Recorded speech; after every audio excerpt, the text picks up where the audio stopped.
3 is no longer allowed to sail. The ship sails under the Dutch flag, and the Dutch cabinet states that the crew safety requirements are not strict enough. According to Sea-Watch, this is a political trick aimed at stopping Sea-Watch activities. The Dutch government and the EU should be ashamed of these policies.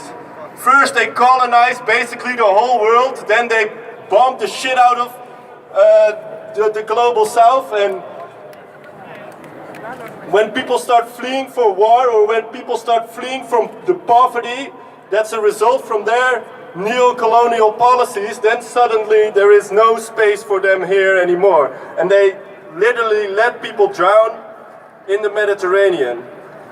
With this demonstration, we call on the Dutch government to let the Sea-Watch 3 do its work, to create a safe route for refugees so that there won't be any more unnecessary deaths, and to stop arms trades.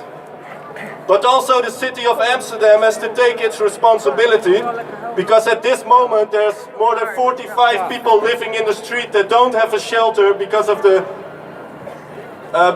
winter shelter is closed, and basically they don't have any place to go.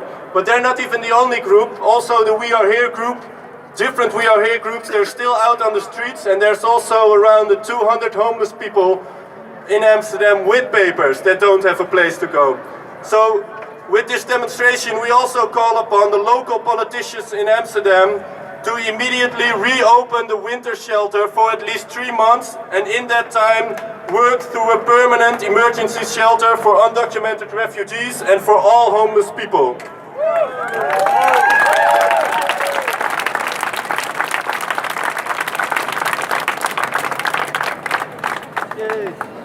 Thank you for all coming here. There will be 4 speakers here, then we will march to the Museumplein. There will be another 3 or 4 speakers, and there will be a band. The first speaker on my side here is Khalid Joan from We Are Here. Give him a big applause.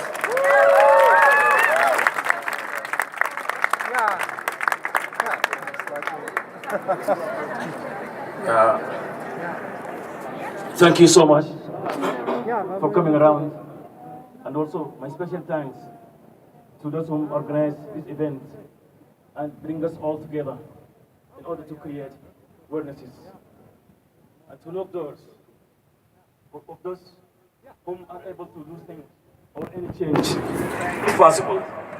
And also I would like to thank the churches whom are very busy up last days by hosting a group of refugees whom are sent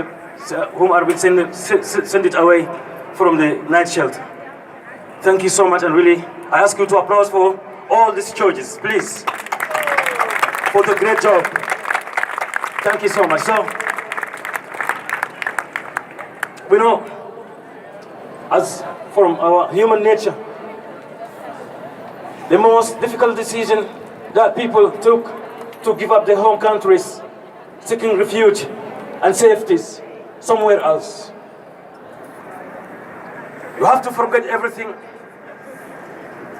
The food, the smell, your friends, the neighborhood that you have grown up,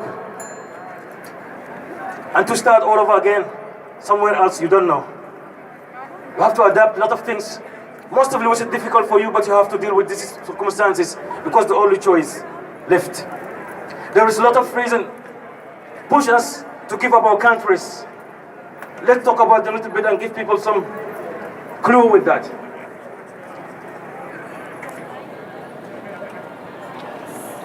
War is a reason. Climate change is also a reason. Economically matters is a reason.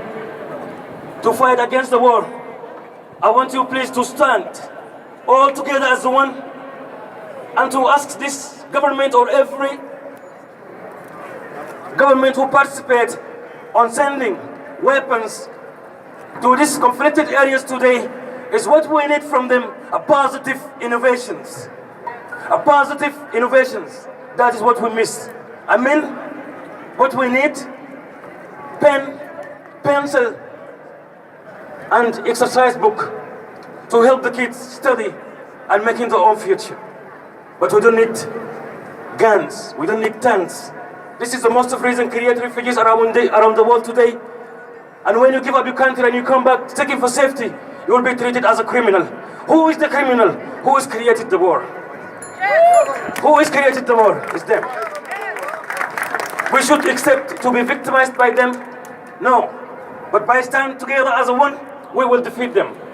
We witnessed in the Malawi a couple of weeks ago, flooding of water. Let's look at the reasons. We have a big companies here in the Western, creating more pollutions.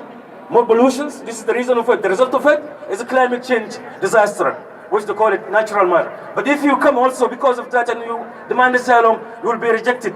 You will be treated as an economic immigrant. Let's learn from our past to correct our future and to build right steps. We need to learn more as we can. And also we witness the change in Sudan today happen. Let me thank all the women here, and a special thanks to the icon Sudanese woman who was in the demonstration. Stand up, lead up the men calling for change, and changes happen. So we can do it here also. When we are together, we can do it. When we are together, we can what? We can do it. When we are together, we can what? Let's stand together and thank you so much for your time. God bless you.